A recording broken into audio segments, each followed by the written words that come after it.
Did you know a man spent 44 years in America's most brutal prison and used a typewriter to fight his way out? In 1962, 19-year-old Wilbert Rito arrived at Louisiana State Penitentiary, known as Angola. Built on a former slave plantation, it was a place where violence ruled every day. Guards beat inmates with clubs, racial hatred exploded into deadly riots, and men died forgotten in their cells. Rito tried escaping multiple times, each attempt earning him months in solitary confinement. Locked in darkness, fed through a slot, slowly losing his mind. But then he discovered something more powerful than violence: words.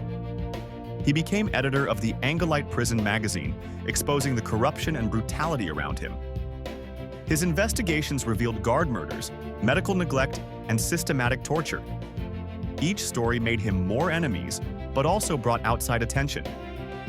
For decades, he wrote from inside hell itself. His journalism eventually helped overturn his conviction after 4 decades behind bars. The typewriter became his key to freedom,